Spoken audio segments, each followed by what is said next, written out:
like Benson, I'm a who that. I'm a who that. Long as I'm living, I'm a who that. Lose or winning, I'm a who that. Sports Coma, yeah, this is where we do that.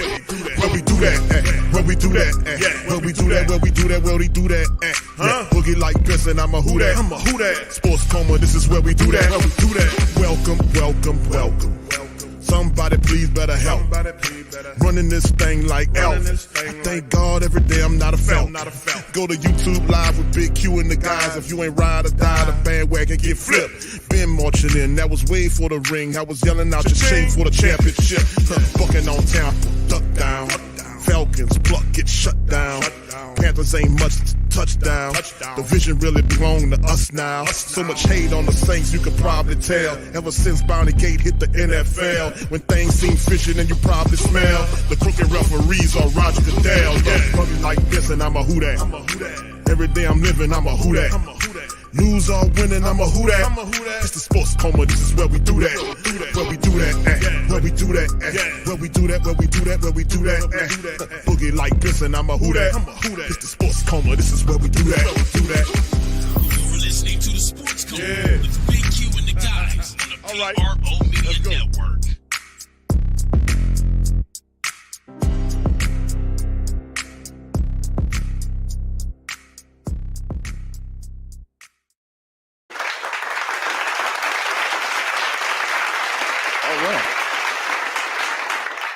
All right, shout out to the fam, man. Appreciate y'all being in this episode of the Sports Coma. Like I've been saying for some time now, welcome. You're now rocking with the Sports Coma with Big Q and the guys, but we have intense, entertaining, educating, and enlightening sport talk from your favorite sports fam. What's poppin', fam? Shout out to you guys. Appreciate you being in the live. Please do me a service and hit the like button, hit the subscribe button, and by all means, feel free to share the show on your social media feed. We are in this thing. Shout out to the mighty Who Dat Nation. Hope you guys are having a fantastic weekend. And for the family members that's within the area, please feel free. It's kind of cold, and I know that's pretty much everywhere. As a current area that we in are pretty much under a freeze situation. So shout out to the fam. Y'all stay warm, stay safe, and be careful out there if you're on the road. Big ups to the fam. Appreciate y'all being in the building, man. This one here is entitled Saints. It's just the Saints coordinate update and news and notes. The last few days, the Saints did something. We had to cover the Mickey Loomis situation that occurred, and I'm not really.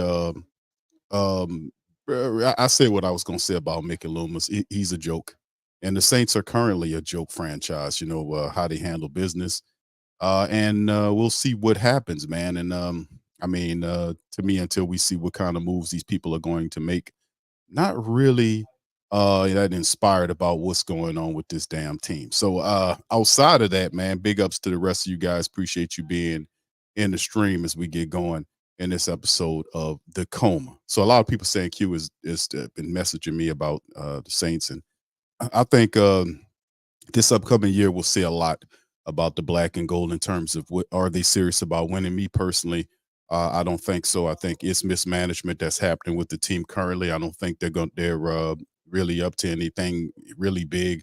We are definitely losing a few assistant coaches here or there to other jobs, and we'll bring some more. They'll bring some more guys, and we'll see how it goes. But anyway, we'll cover several articles in this stream as well, talking about the Saints in terms of the hires that Dennis Allen is going to do. We of course know Mickey Loomis did take what he called the responsibility of why the team is failing or has failed the last couple of years, saying that they've been too comfortable. That's a term that I've been using. I've never heard them use that term. I've been saying they're comfortable. I've been saying they're a bunch of fat cats. I've been saying that success has spoiled this team. And a lot of different teams handle success differently. You see some of the more storied franchise throughout the NFL. They win championships and they get back to work. This is a team that largely, historically speaking, it has been a losing franchise. It took us 20 plus years before we actually got a winning season, and some more time after that before we actually made the playoffs. The last 20 years of this, we've had some success in the black and gold building, won the Super Bowl, but since then, not even close to it. And, we've been saying for the last 10 plus years, the Saints just been living off the rep of the Super Bowl that we won some time ago. And the goal is, once you raise the floor, you're supposed to be able to stay progressive, stay focused, centered, focused to it. And the Saints have gotten old at the top. They've gotten old at the top. These other guys here are over relied upon. This is a very unique situation where it's not as progressive as I would like it to be, where new blood or new people, younger people move up into the organization to lead the organization into the future. It's not ran like a business like that. It's ran like a family. And when people at the top of the team start telling you when they're going to leave the team and these guys are employees, we got a problem, man. We got a damn problem. So, I'm going to continue to speak my truth, and I'm going to stay on there, on their backsides. And Dennis Lucia, and who's the boss of Mickey Loomis, has to sit up and take note, especially when they start looking at their money and understand you're not going to give these people junk and garbage and call it football. You're not going to compare Dennis Allen to Sean Payton. There is no comparison. You compare Dennis Allen to his peers. You don't compare him to Tom Landry and Bill Belichick and the greatest coaches with all of these attributes that Dennis Allen doesn't even have, or even he's not even interested in obtaining them because he don't even know that he lacks them. So we have a major issue at the top of the team with the general manager who's arrogant, who's egotistical, who's governing or operating out of arrogance as opposed to being progressive and are doing the correct things to make things happen. I don't want a general manager who only works in the off season. We need somebody that will keep his foot on his head coach that he hired during the season and not leave him alone and allow him to fail. If Dennis Allen, as over the last couple of years, this year's the first time he's had a winning mark, but it's Mickey Loomis's responsibility to stay on top of these guys, especially during the season, and don't give dumbass announcements or speeches at the end of the season when it doesn't matter. Give them during the season when it does matter, because perhaps that can motivate the players to do a little bit more in that game that they needed to win against the Green Bay Packers, a little bit more in that game against the Minnesota Vikings they were supposed to be, a little bit more against that Tampa Bay game when they lost, when they should have won that game, or against the Atlanta game when they should have won that game as well the first time around. So, like I said, that is a progressive organization. That is doing it the right way and handling the business. These guys are fat cats. They have been gorged with all the success. The owner is the richest person in the state. She's worth over $6 billion that she would want to report to Forbes. Of course, they're a lot wealthier than that. We've given them all these sweetheart deals, and we simply want the team to be ran like a progressive business, not like an old mafia family where a guy can sit up there and tell you in 10 years I'll think about retiring when he's been sitting on top of the team for 20 years. It's not a real general manager, only a general manager in name, and telling you what he gonna do and what he not gonna do. And then they don't say anything about it. They just let him go.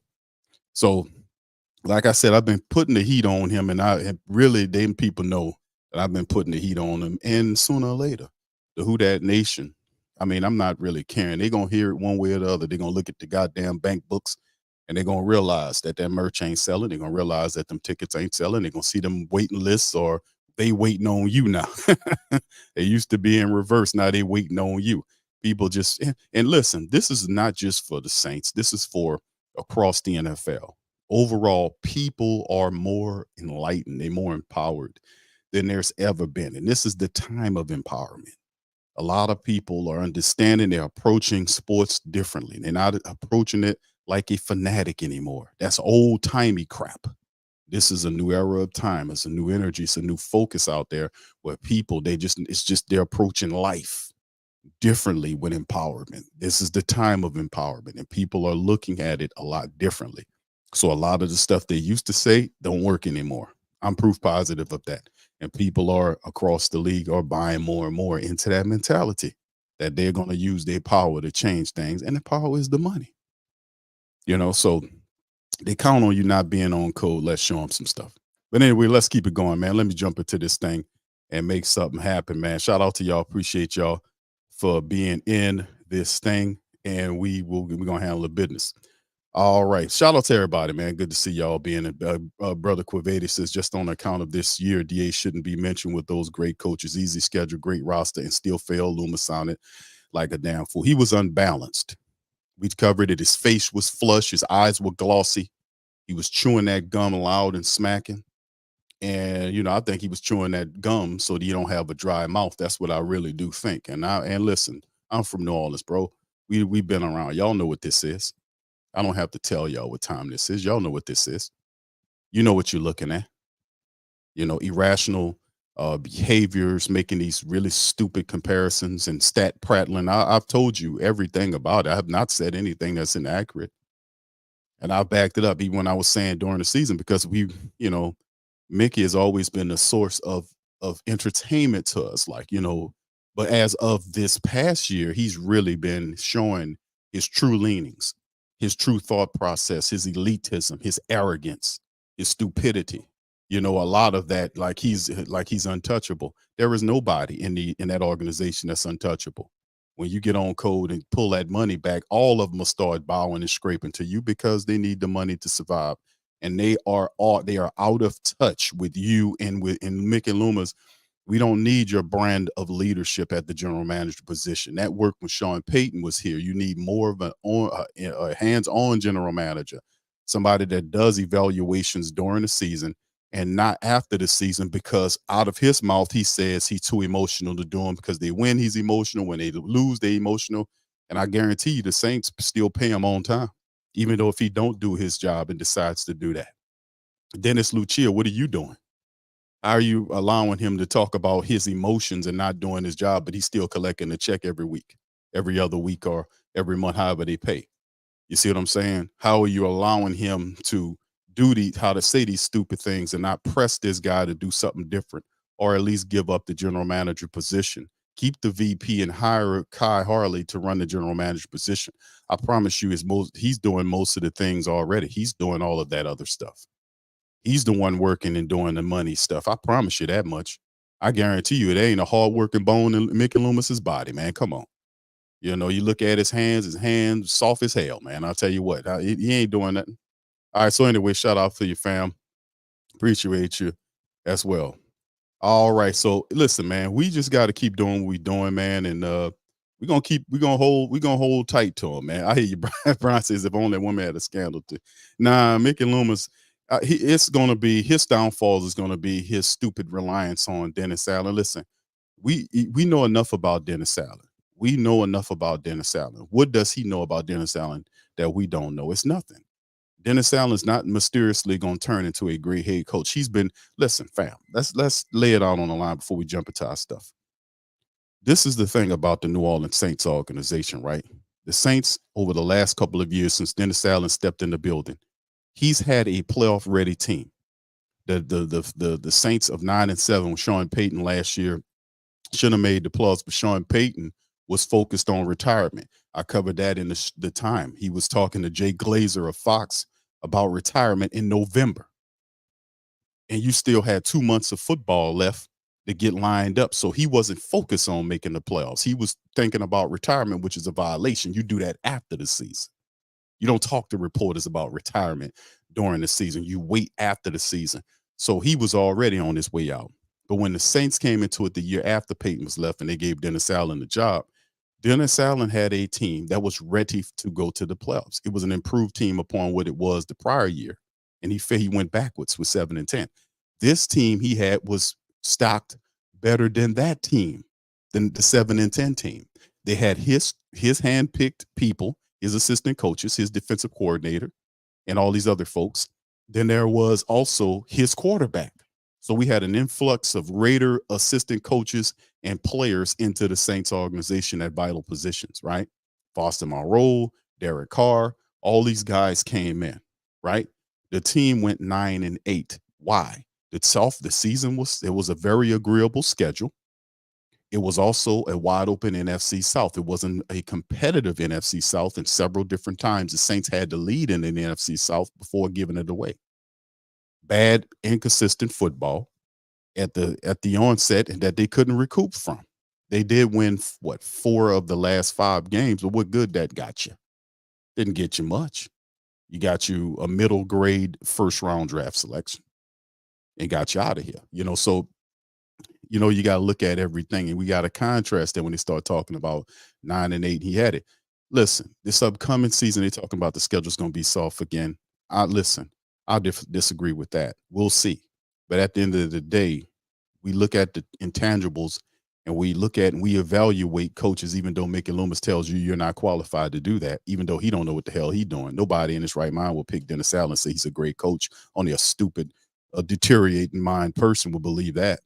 An arrogant prick who thinks that he got a game figured out on what these other guys are, and when you criticize his calls, he can't handle it, which means that's why he should be replaced, because he on some Mike Dicker stuff right now, to be honest with you. But in the end, it just shows you the ridiculous level of just foolishness that they're involved in right now, which is totally ridiculous. So anyway, let's get into it, man. Let's talk about this, man. I just want to drop that on that and talk about that, man, before we get rolling into the game. But we'll watch, because listen, this is not going to be a bad season for me or any of you guys. And I'm going to tell you why. The New Orleans Saints will do exactly what they're supposed to do. In one way or the other, we're going to have some light. We're going to get light. This upcoming season, there is no denying you cannot run from what's about to happen. So don't look at it as a down thing or whatever. Just get ready for verification. Get ready for Veritas. Get ready for truth. Get ready for light. Get ready for sunshine. Because the reality is, all of this is going to be cleared away in the upcoming season, one way or the other. So just remember that. All right. So anyway, let's get into it, fam. Shout out to Bob Rose too, man. I wanted to give Bob a shout out, man, because he did a very wonderful job on the article, and I just want to commend him. And like I said, I think Bob is probably one of the best writers that's out there right now. Shout out to you, brother Bob, and brother Kyle and the Saints News Network. This was a fantastic article that I want to go over with you guys, and then we'll talk about others like Michael Hodges. The Patriots are looking at him, and shout out to the Saints Wire, brother Sigel over there, ranking the Saints 5 most disappointing players of 2023. And then we'll talk a little bit about the NFC South, in particular, the Atlanta Falcons, who are actually doing a pretty good job of trying to upgrade the level of football in the NFC South to the chagrin of the New Orleans Saints. Not the Who Dat Nation. It's the difference. The Who Dat Nation knows what time it is. Plus, I wanted to kind of share some updates and give you a little background about the John Gruden situation as well. So let's get right into it, fam. If you please hit the like button, hit the subscribe button. Please feel free to share the show, man, on your social media feed or with the rest of the diehards. Here we go. All right. Saints coaching hires may be influenced by Dennis Allen's relationship. Now, this was very key. This was well written, because this is truth. Dennis Allen, over the last several years, have been Sean Payton's guys are out. Dennis Allen's guys are in. And he gives a list of some of the guys that could be coming here, as Dennis Allen is a one-trick pony. He'll go out there and he'll look for Raiders guys and see if you can bring them on in here to listen to him. So, yeah, it's basically turning them into the New Orleans Raiders. It's just pretty much what it is. All right, here's some surprising names to watch if Dennis Allen has a major say in the revamping the Saints offensive coaching staff. Like I said, Bob Rose, Saints coach Dennis Allen finished 7-10 in 2022. His first year in charge of the team. Despite the top 5 defense that season, Allen made big changes in his defensive coaching staff. The Saints jettisoned co-coordinators Ryan Nielsen and Coach Richard, 2 highly respected coaches. Interestingly, New Orleans, the new coaches that were brought in for 2023 all had previous ties to Dennis Allen. Defensive coordinator Joe Woods was a defensive back coach under Dennis Allen with the Raiders back in 2014. Marcus Robinson brought in the coach. The Saints DBs were an assistant coach on that 2014 Raiders staff. Even Clancy Barone, the tight end coach, was an offensive assistant with Texas A&M in 1993, where Allen played as a defensive back. Could you imagine him as a DB? Could you imagine him as Dennis Allen as a DB? Really? Barone also the tight end coach for the Broncos in 2011 when Allen served as the coordinator of that team. Fast forward to 2020, the Saints finished with an improved record of 9-8, but missed the playoffs for the 3rd straight year. Longtime offensive coordinator Pete Carmichael was let go, as wide receivers coach Cody Burns and senior offensive assistant Bob Bicknell. Barone remains so far, as does offensive line coach Doug Marrone. Why? I don't understand why that's the case, but it is what it is. Who was with Allen on Sean Payton's first New Orleans staff from '06 to '08. The Saints have requested permission to interview the Bengals quarterbacks coach Tom Pitcher, Rams QB coach Zach Robinson, and the Seahawks offensive coordinator Shane Waldron so far. There will be certainly more candidates emerging in coming weeks, both for offensive coordinator and other positions on the staff. With recent history serving as a guide, don't be surprised if the Saints speak with a few coaches that have worked with Allen before. This is a couple of names that Brother Bob is throwing at us. Brian Callahan. Callahan has been the offensive coordinator with the Bengals for the last 5 years, working with the offensive-minded head coach Zach Taylor. The Bengals are loaded with weapons like Burrow, Chase, Higgins, Boyd, and Joe Mixon. He's just 39 years old, but Callahan began his coaching career as an offensive quality control coach with the Broncos in 2010. He was on the staff with Dennis Allen, was Denver's defensive coordinator back in 2011. When Burrow missed the last 7 games of the year, Cincinnati still functioned at a high level behind former undrafted QB Jake Browning. This has made Callahan a legit head coach candidate while also raising the stock of Tom Pitcher. It remains highly unlikely the Saints will be able to land Callahan, who may end up as a head coach. If he doesn't, then perhaps Callahan could be lured to New Orleans with an associate head coaching title, in addition to having complete control of an offense for the first time in his career. Okay, that's one. The other one is John DeFilippo. You know, y'all remember him? He was the Breakers coach in the USFL, which is just recently been disbanded. Our team, the Breakers, have been disbanded. They're not going to be a part of the United Football League. That's what The Rock came out and said, and that was a kick in the teeth because I was really looking forward to seeing them again, but maybe later.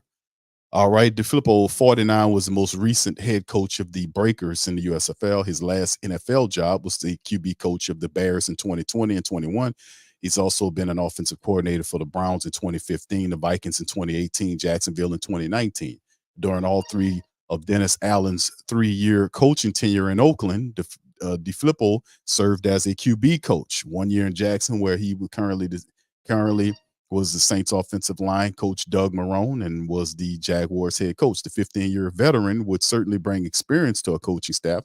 He had far more success as a position coach, mostly with the QBs, than he's had as a coordinator. The NFL teams show interest, it would be at a position coach or an offensive consultant. Perhaps this could be our new offensive analyst or a consultant person. Like we look at what happened with Bicknell. Could this coach be the next guy? How about Mike McCoy? McCoy, 51, just wrapped up his 2nd year as the QB coach of the Jags. He's a 21-year NFL veteran who has been an offensive coordinator for 6 seasons with 2 teams and had a head coach and was the head coach of the Chargers for 4 years. McCoy was in the 3rd season as an offensive coordinator for the Broncos in 2011 when Dennis Allen came in as a defensive coordinator. Adam Gase, also on the staff as a QB coach. Gase has been out of the coaching since 2020 after several failures upon leaving Denver, leaving him as a highly unlikely interview candidate. Early in his career, McCoy was fortunate to oversee offenses with Pro Bowl quarterbacks Peyton Manning and Phillip Rivers. His last few stops haven't been nearly as successful, and the development of Jackson QB Trevor Lawrence has been erratic. Greg Olsen, well-traveled. Olsen was a QB coach for Seattle last season. It was the 15th stop in his 34-year collegiate and professional coaching career. He served 2 separate stints with 3 different NFL teams. This is one of the more respected coaches in the NFL. Olsen, who turned 61 in March, was Oakland's offensive coordinator during Dennis Allen's last 2 seasons with the team. He returned to the Raiders in 2018 to serve 4 more years as an offensive coordinator. The head coach for the Raiders over that stretch was Gruden, who is rumored to be brought into New Orleans for a role with the franchise. Saints QB Derek Carr has worked with 6 different head coaches, 5 different offensive coordinators over his 10-year career. Olsen was his offensive coordinator for 5 of those seasons, which also saw some of his best production of his career. If rumors are true that Gruden will join the Saints in some capacity, then there could be a strong chance that Olsen could join them. Olsen has reasonable success with several teams as both coordinator and QB coach. His prior relationship with both Allen and Carr would also set up a smooth transition, especially if Gruden joins the group. Very interesting, right? All these guys are connected to Dennis Allen. He's a one-trick pony. He's going to see if he can go find guys that he can work with. Well, Bob has found some guys, and this is really good stuff that he's throwing out here, right? This is potential. Eric Studsfield, right? 56-year-old Studfield just completed his 6th season with the explosive Dolphins. He had been Miami's offensive coordinator back in 21 under Coach Brian Flores. When Flores was fired, Studfield was retained when Coach Mike McDaniel took over, but was shifted to the running backs and associate head coach. Studfield has been an NFL assistant for 28 years. Most of the time has been spent as the running backs coach. We need a running backs coach. His longest stint when any of the 5 teams was with the Broncos. He was there for 9 years from 2010 to 2017, meaning that he was on the staff for the year Dennis Allen was the defensive coordinator with the team. Studfield has been an offensive coordinator for just 1 year, an interim head coach for 4 games. If the Saints show any interest, it'll be as a running backs coach. New Orleans just did lose their longtime running backs coach, Joel Thomas, who left to take the same position with the New York Giants. So there you go. Unless the Saints get absolutely no interest from other candidates, DeFilippo, McCoy, Studfield would not be viewed as offensive coordinator possibilities. Studfield could be suitable replacement for Thomas to coach the running backs. DeFilippo, or I'm butchering the hell out that man name, or McCoy could be veteran additions to the staff as a quarterbacks coach. Need one of them. Getting Brian Callahan would be a major coup. He's a hot young candidate who's getting interest as a head coach. If he doesn't happen, perhaps the Saints could capitalize on slim hopes by offering him a complete control of the offense and an associate head coaching title. Greg Olsen, John Gruden combination almost feel like a logical outcome for the way this franchise has been run lately. Both have prior relationships with Allen. More importantly, for success on the field, Derek Carr has had success working with each coach early in his career. This combination would definitely ease Carr's transition into yet another new system with much of the same terminology and several plays he's been used to run. The team won't admit it, but one would think that Dennis Allen's job is on the line in 2024. He missed the playoffs twice in an awful division, and his team ended 2023 in dysfunctional fashion. With those factors and more in play, how much influence will Allen have in hiring a mostly new offensive staff? If this history with the Saints is an indicator, then one of these names could certainly be in play if Allen has the primary say. So shout out to Bob. Wasn't this a good article, family? Real insightful article and a good look, a really solid look into the mindset of Dennis Allen and what they could possibly be looking at, because what Bob is thinking about is how they employed the defensive staff once those guys left. We talked about the co-coordinator roles a year ago, and he came in with all his guys that all of the guys, like he mentioned, Classy Barone, that's a guy, then a Dennis guy, the Marcus Robinson, the secondaries coach, Dennis guy. The other guys, the defensive coordinator, Joe Wiz, is the Dennis guy. And then, of course, if Michael Hodges is lured away, he could be another player, or a coach rather, to need somebody to, some replacement there. So, this has happened quite often defensively. Why would it not be the same offensively, especially when you bring in the guy you drafted when he was with the Raiders 10 plus years ago? So it's a good thought process in the end. And the ultimate of all this is John Gruden. Where does he fit in this whole situation? I'm going to give you guys an update momentarily. Let's finish up with this. All right, Patriots interview, and we know about this. This actually had happened the other day, and we hadn't gotten anything on it yet. But the Patriots did interview. They did interview Michael Hodges for the defensive coordinator position. Of course, we know Kraft decided, him and Bill Belichick went about their separate ways, and Kraft went right to it, and they hired Gerard Mayo as the next coach of the Patriots team. Gerard Mayo, he got right to it, and one of the things that they wanted to do was, Ian Rappaport reported this, that New England interviewed linebackers coach Mike Hodges for the role, for the defensive coordinator role. So that's pretty good. Hodges, who's 37, been with the Saints since 2017. He's began his tenure with the club as a defensive assistant and was promoted to assistant linebacker coach in 2019. He was then promoted again to linebackers coach in 2020. The Gerard Mayer is also reportedly going to interview Broncos defensive coach Christian Parker for the same coordinator position. So this is one of the things that we talk about, like when you're winning games and then all of a sudden things start changing where you have to kind of look at replacing some of your staff, and that happens. And we anticipate other stuff like this happening this year as well. That they will start moving, certain guys will start moving off the team. We know about Michael Hodges. We know about Joel Thomas is with the Giants now. We hearing all the rest of this stuff. We got to replace Cody Burns. We also have to look at doing this other stuff, and we possibly looking at the QB situation as well. The QB's coach will, our QB passing game coordinator and QB coach remain with the team. That's a whole nother thing. So I mean, in the end, it's just one of these situations where the Saints will have to just be mindful of it, because some of these guys are just going to move on, man. So that's why it's always important to get the very most out of the most out of some of these people while you got them, because your window of opportunity is vastly shrinking, So anyway, let's move to this, fam. Ranking the Saints 5 most disappointing players in 2023. This is sourced from the Saints Wire, man, as they drop in the scoop here. And 2023 was a weird one for the Saints. It seemed as if the team was primed for a postseason burst, surging in the back half of the year and winning 4 of the last 5. That, however, wasn't the case. The Saints ended in the regular season which in the most disappointing fashion. They're stuck at home watching the playoffs instead of competing in the postseason. Wasn't simply missing the playoffs that made this season a disappointment. The journey along the way was equally as disappointing and frustration and it's important to acknowledge which position groups and players did not meet expectations, which performances were most disappointing in 2023. Here are a couple of picks right here of disappointment as in the eyes of John Sigler.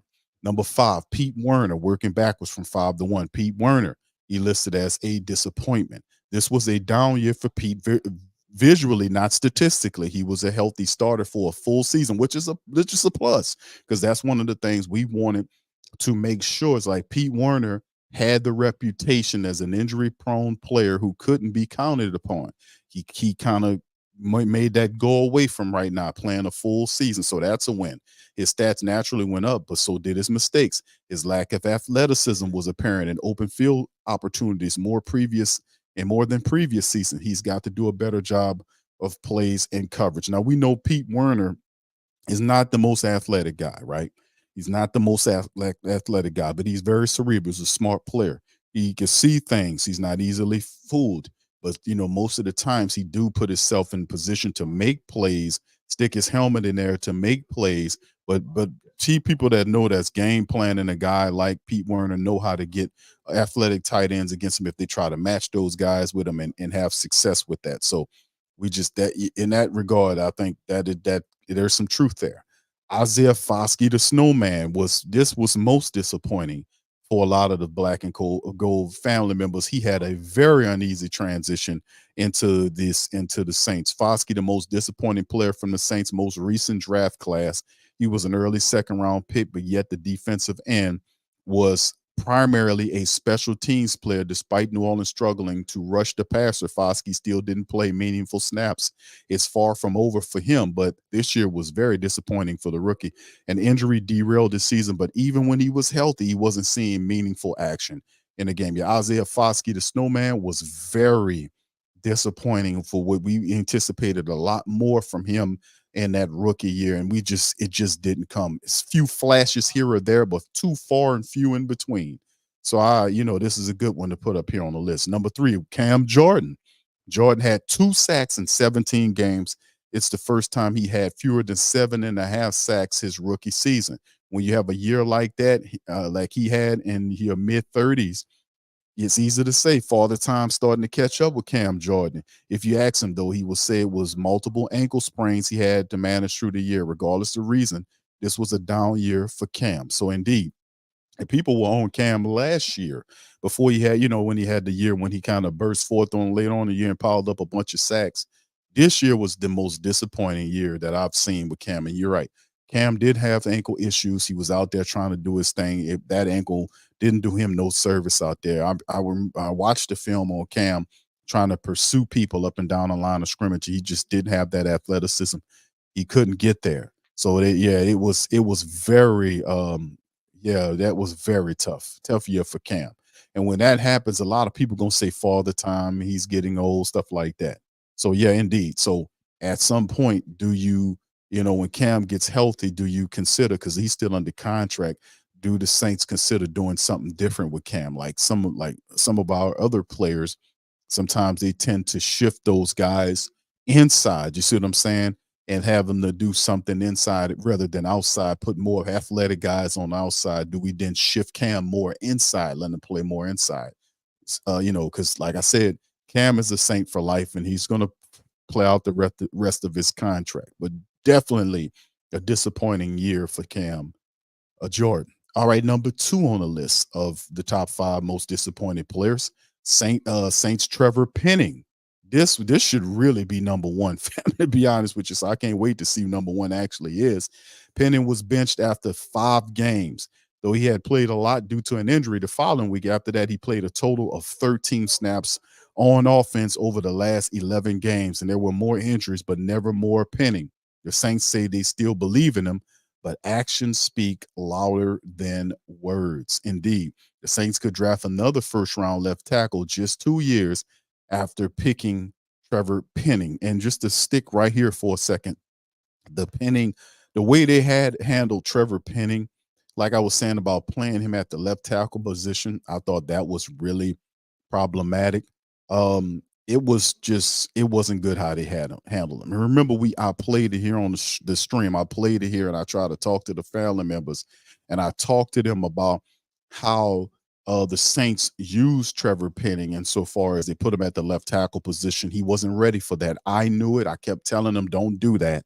Don't put him at the left tackle position. Put him at the right tackle position. Do something different, but don't put him at the left tackle position, because that is the most difficult position outside of center for guys to play, because you will more than likely face the best offense or the best defensive pass rusher from that spot. So every game, you're going to get their best person over there on that blind side, attacking the blind side of your quarterback. That means Bosa's. The Bosa's is coming at you. That means all of the top guys, all of them, the Myles Garrett and the rest of them, all those guys are going to be sitting over and playing where Penning is. They're going to move him over there to get after Penning. And Penning talked about having confidence issues during the season. He struggled mightily, and the Saints just didn't move him down to the second layer and say, okay, we'll bring you off the second. Now, they literally shoved him all the way down to the bottom of the active roster as far as the offensive linemen are concerned. And how do you bounce back from that if you're Trevor Penning, who's already as a first-round draft pick dealing with confidence issues?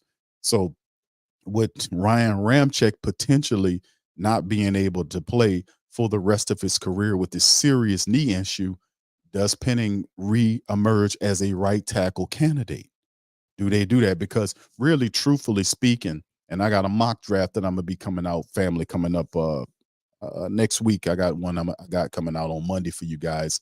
We're getting into the mock season. I got one for you that the Saints could definitely end up taking a left tackle. There are a couple of those that'll be there, maybe available for when the Saints pick. If we're lucky, one of them, the top 1 or 2 might slide to you. I doubt it, though. We might get 1 or 2 of them, but we'll see how it all pans out. But Trevor Penning, man, is definitely, you can't not consider him a part of the future of the line. Where Ramczyk's health is an issue, and then the left guard, the left tackle, left guard issue needs to be addressed. Nick Saldiveri is a guy that was drafted out of Old Dominion to be the left guard. He was hurt all year. I still would see about providing some depth there to kind of push him. And the left tackle position is definitely a position they could definitely draft for us. But yes, Trevor Penning was a very disappointing. It's to me, he was the most disappointing player in terms of being a first round draft pick that did not contribute. But this is the number 1 guy. This is the most that I ain't mad at this pick right now. I really ain't. This is who John Sigler says is the most disappointing player on that team for this year. Let's see what he says, man. That makes me laugh. Not in a good way, because I understand people have their questions about Carr. He really didn't prove too much to me this past season. Just did some stat packing toward the back of the season, but still a lot to prove in the next year coming. When the Saints signed Carr, there were expectations the Saints should easily be a playoff team. This is true. Unfortunately, the Saints didn't live up to expectations. In the beginning of Carr's time with New Orleans was littered with frustrating moments on and off the field. The offense struggled to move the ball and spurted when they did. Carr improved late in the season, so hopefully transitions into year two. Now, this is a point because he took way too long to get going. Like it took 2+ months of football before he even started to look different. And like he started getting better toward the back end of the season, like the last month of games, which is way too long for him. He took way too long to get going. And the frustrations and the fussing was because he don't take accountability. He don't want to take accountability. He's sitting up there. I remember the time where I lost a lot of respect for the guy because he was sitting up there lying. He was sitting up there lying to people, telling them, hey, we got the answers in the building. Remember that? Put one in the chat if you remember him telling the reporters, Mike Triplett and Jeff Duncan and others, that we have the answers and they're in the building. And they asked him, well, what's the answers? And what did he say? He said, well, I can't tell you because we got the answers in the building. What happened after that? They continued to lose. So it's just it's a flim flam. Don't come here with that, man. Don't come here with the lies and the BS and the garbage, dude. If you don't freaking know, you don't freaking know. Don't sit up here and lie to people about knowing something and then you put the film on and you don't know nothing. I mean, you looking at and people talk about it all the time. It's like some of these guys, man, you want them. It's easy to decipher the games of football players. Anybody could really go and do it. Anybody could be a scout. You just got to know what you're looking for. You just got to know what you're looking at. You just have to be a judge of skill and talent. And it's not a very hard profession to do. You just got to take it serious, do your research, study behind what you need to study, and just be a clear evaluator. And you don't have to do it professionally. A lot of guys do it non-professionally and do really well at it. So when you look at what Carr was, and there's plenty of film that you can break down Derek Carr, he is a very flawed guy fundamentally. Things could happen a lot better for him if he just didn't stare down half the field as much as he does. And that's just outright laziness and bad technique that you stare down, you go center and then stare left, or go center and then stare right, and don't cycle through your progressions. I was saying that the whole season. Boy, this damn guy don't cycle through his progressions enough. He stares down half the field and then checks it down. Why you think you're checking it down so much? You're not looking at the full field. And then it's on tape, it's on film where you can see this stuff happening, and it's happening week after week. People are calling it out, and he pretending like he don't have a problem. See, I don't have time for that, bro. I don't have time for you with the delusion, with the lies, with the BS, with the crap, with the garbage. We got a time window here. It's a certain amount of pressure that you have to have. You step here, you got to win now because you got an older team. You got a 2 to 3 year window to make something happen before you start and have to kind of do a rebuild situation. They're basically holding on to some pieces. Of people are getting older because time is ticking on that window, and you got to activate and you got to win right now. We don't have time to you to build up the wins when these guys are already here. When Chris Olave, Rashid Shaheed, and at the time Michael Thomas, Elvin Kamara, Jamal Williams, and all these other guys there, Jawan Johnson, Taysom Hill, these guys are here right now. This is not a young team like a Green Bay or a Houston Texan club. Credit to those guys having the success that they're having. This is an older team, one of the oldest teams in the NFL, and they have to understand that when we put this guy here, you got to win right now. That's what the $150 million is for. Now, of course, we got a dumb quarterback, a dumbass coach, and a brainless general manager / VP dude up there that's trying to protect you and not telling you you're supposed to win right now. But let me tell you something, Mr. Carr, you got to win right now. Your team is old. You got to win right now. You have to win right now. That's what the pressure is. Despite what Dennis Allen is saying, despite what Mickey Loomis is saying, who don't even know what flipping planet he on. He don't even talk to the players. They broke that down. He don't have conversation with players during the season. So I can understand why Jameis Winston 2 years ago had issues and went to the press when he couldn't take it to this guy. This guy is supposed to have his goddamn door open. You see what I'm getting at? And I was telling people this last season, and then they finally see y'all see who the problem is. Y'all see what I've been talking about when he hit that end of the season press conference. Y'all seen who was the big problem of the team, who's standing in the way of progress with stupidness and arrogance and dumb shit is that guy. But we telling you on tape that everything that we said could be backed up in the receipts. It's receipt season. I don't have time to play games with the Saints and all this foolishness about whose fault it is. Well, it's my fault because I was too comfortable. It's good that you come up with that analogy or that thought process when the season is long gone. Is you got too comfortable. If you listen more, I was saying it at the time. We were saying it at the time, bro. Y'all got to activate and do something. Y'all way too comfortable. So being stupid and stubborn and non-progressive, what you got to do, fam? Y'all know what y'all got to do. Y'all know what y'all got to do. All right. So anyway, shout out to Marley Moss. This question, Q. Do you think Loomis will fire DA next year? Yeah, he got to get him out of here, bro. If he fails next year, ain't no way you can protect Dennis Allen for 3 straight years of failure. It's just that he's taking the pressure because he believes in his process. See, this is all, and I'm telling you, this is all arrogance. Shout out to me and DC was having this communication the other day. He was talking to me.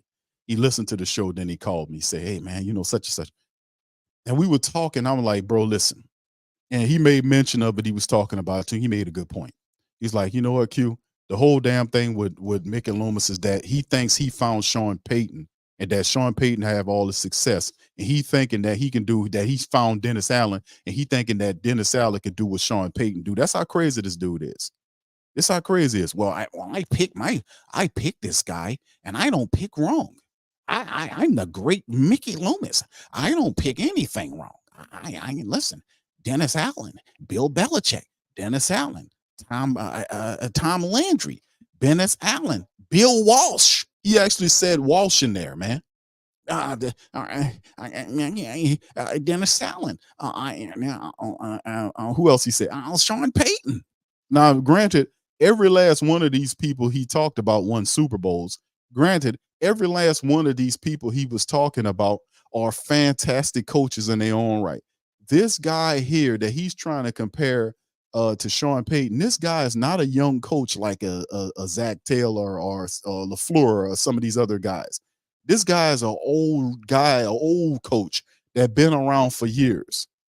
And he's a good defensive coordinator, but he lacks the ability to coordinate responsibly, consistently with a very good disciplined approach to keep players attention to detail, focused and driven. He doesn't have that consistently.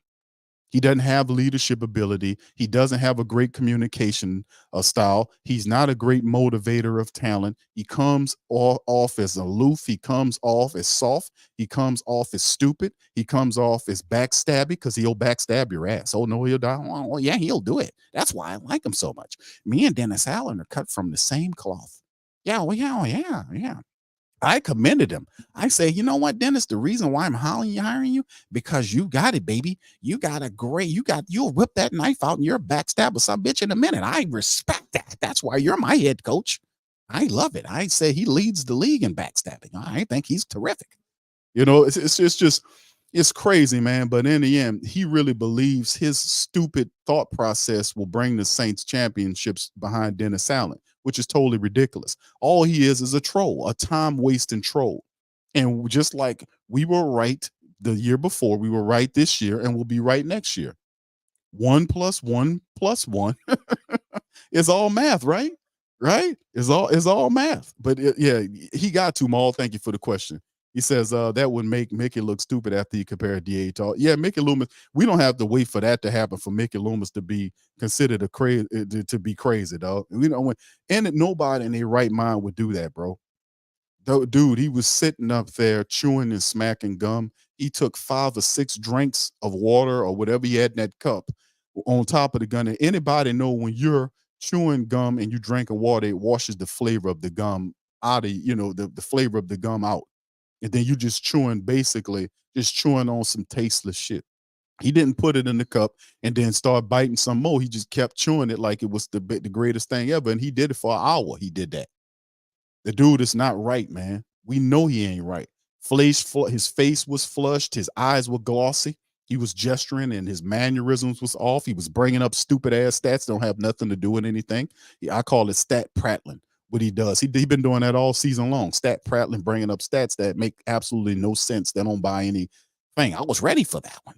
Oh, you was ready for that? Making that question about, oh yeah, I wrote it down. I was ready. And he actually did research on it to give you that and start running off records like he was dropping some science. He ain't here, man. He ain't here. But this is his last thing. And even though next year there will be no real excitement around the Saints organization with Dennis Allen in terms of that, because people don't want Dennis Allen here, because overall, the majority of the people recognize Dennis Allen as not a good head coach. And how the season ended, not with the 4 of the 5 wins, but how the team went against them, and they downplay it like it's not a big thing when it really is. That it just goes to show you that that guy needs to be replaced as a general manager. But see, they're not progressive enough, because they run the team like an old mafia family, as opposed to like an actual business when you're supposed to bring in fresh-minded talent to take over some of those positions to keep the team fresh and progressive. They're keeping these old people here. No disrespect to my older people out there, but I'm saying 20-something odd years in a new game like the NFL. Mickey Loomis is the oldest tenured general manager in the game, and he gets repeatedly flushed and fleeced by younger people.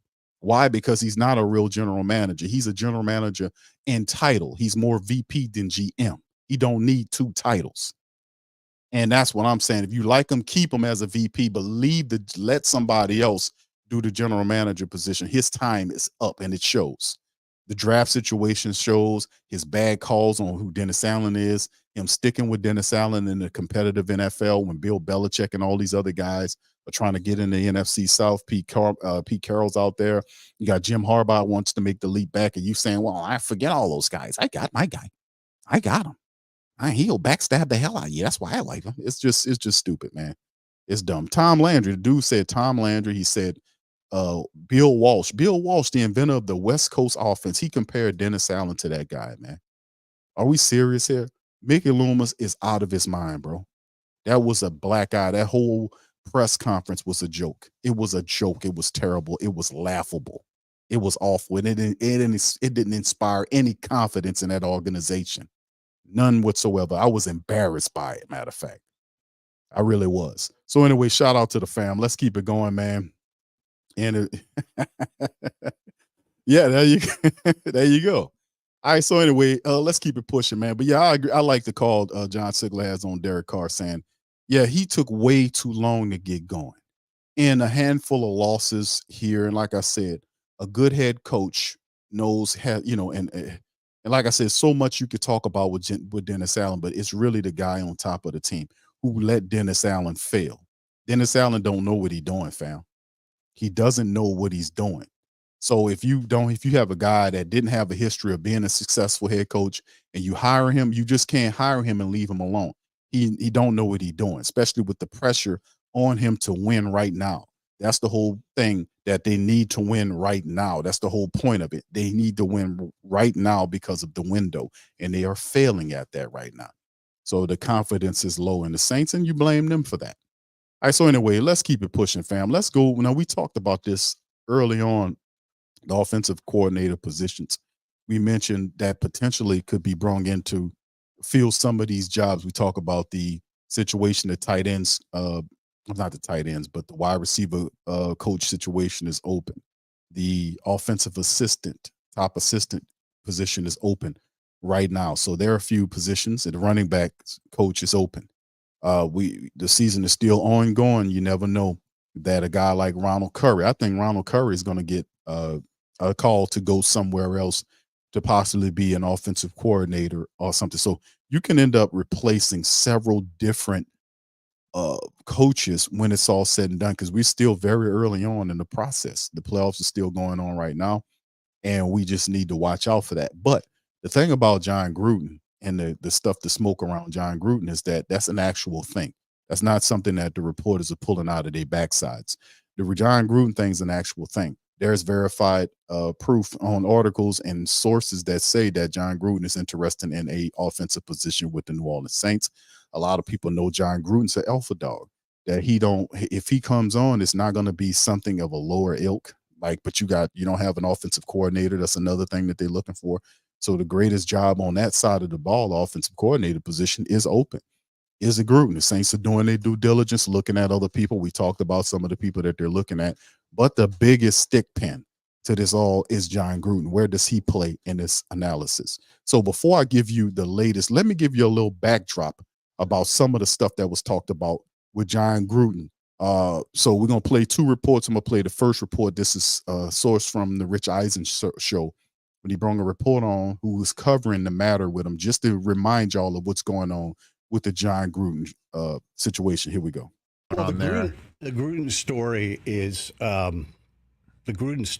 really, I think, the biggest concern among the owners right now, because Gruden has said that he is not going to settle. So it's now in the Nevada Supreme Court, the lawsuit that John Gruden filed against the NFL and against Roger Goodell, alleging that they leaked those emails that cost him his job and his career. And Gruden has told people that he will burn the house down. He'll burn the NFL down to get the truth. And my sense, since our story, that we did with Seth Wickersham, my colleague at ESPN, I've talked to people around Gruden, close to Gruden, and he is all in to get the truth. So if the Nevada Supreme Court rules in his favor, there will be discovery. And that discovery means that Gruden's attorneys can subpoena Roger Goodell, every single owner if they want to try to find out if the NFL did, in fact, leak those emails that cost Gruden his job. When does that ruling in the Nevada expected in October? Expected in just a couple of months. But I know. All right, so let me stop right there. This is the interesting thing about this thing, and we talked about it. I remember I mentioned on the prior show, I said 65,000 emails. It wasn't 65,000 emails, family. It was 650,000 emails. It was 650,000 emails that were released. And out of the 650,000 emails, only ones that was attached to John Gruden was put out to the press. And this is what John Gruden know. They know all of it. They got some information. The NFL is running scared from this, man. This could be a major scandal, man. Let's finish up. From talking to people around the league, owners and executives, they're very, very concerned about it because Gruden is very, very upset. He wants the truth. He said no number on a check will satisfy him, and he wants his career back. I think he wants to coach again. As you know, he's working with the Saints. Yeah, I know. Yeah. He's been at the Saints training camp, but I imagine, doesn't the NFL, with Discovery, not everything is going to be great for John Gruden to come out, right? And if he burns the NFL's house down, which owner is going to say, oh, yeah, we'll hire you and put you on the sideline? So that's. I think I know somebody. I think I know somebody that's going to hire you and burn. See, and this is the thing, too. We know somebody that wants him. And the reason why they want John Gruden is because Derek Carr wants him. This is all to appease Derek Carr, bro. This is just what this is like. Well, Q, why would they go after John Gruden? That don't even make any sense. He's suing the NFL right now. Why? Because Derek Carr wants him. It's simple as that. All this is that you think Dennis Allen, a weaselly snake like Dennis Allen, would want John Gruden, an alpha dog on his team. You have to look over his shoulder. This guy has a Super Bowl ring. And he's an alpha. He'll run him off eventually. Sooner or later they get into it, but it won't be nothing bad. He'll just act just like he did when Arthur Smith walked up to him cussing at him. He'll grab both the sides of his stomach and he'll say, well, calm down, guy. We on the same team. There is no confrontation there. There's none of that. But yes, indeed, this is definitely in my eyes, man, this is all about Derek Carr, to appease Derek Carr, the $150 million quarterback who they've tied their careers to. If Carr fails, they get fired. They know that. They understand that. So they're going to do whatever it can to make sure that doesn't happen. Here we go. Great. That's a great question. So the other issue too, Rich, is the 650,000 emails that were amassed, those Bruce Allen emails, as Yes. part of the Wilkinson investigation. And the worry is that discovery will lead to those emails as well coming out. Yeah. And we've heard from people around the league, there's all sorts of other dirty laundry hidden in those emails about all sorts of people around the NFL. So the NFL is in a defensive crouch, very, very concerned about the lawsuit. And it's the ball's in the court, the Nevada Supreme Court's. And so, and group. So as you heard, this guy's covering it at the time. He's covering it. This interview took place several months back. I'm just giving some of the family members, reminding them of what's behind the whole case with John Gruden. Now, what's interesting is he said there's a bunch of dirty laundry. You haven't heard about any of all of the other dirty laundry of the 650,000 emails that is attached to other people throughout the NFL. Only John Gruden, which is what they're saying. What John Gruden is saying, that this was designed to destroy him, and which it did. It did. He got fired. He can't even coach in college. Nobody wants to touch him. The only team that wants anything to do with him is the Saints, because Derek Carr wants him as a coach. So I mean, this is the truth of the matter, and John Gruden has a case. This could bring Roger Goodell down. That's why Goodell is trying to petition the court to throw it out so he can bring it into arbitration, and into NFL arbitration, and the guy that's over the arbitration is him. So he wants to create a kangaroo court of sorts. It's a dirty, stinking dog he is, man. But anyway, let's finish up. Gruden is just still angry, pissed about everything else that happened. Extremely angry. What do you think happened? Well, our story laid out, I think, a pretty compelling case that there were a number of groups that had access to the emails Yes. and were involved in the leaking. We reported that DeMaurice Smith, the outgoing, now the ex-head of the National Football League Players Association, Yeah. had gotten a copy of that first email and bragged that he leaked it to the Wall Street Journal. That second set of emails to the New York Times, Rich, I believe that the league had something to do with it. That's what our reporting showed. Rock Nation, our reporting showed, people told us, was also involved. Desiree Perez, the CEO there. Yeah, that was reported in our story last month, where we laid it all out.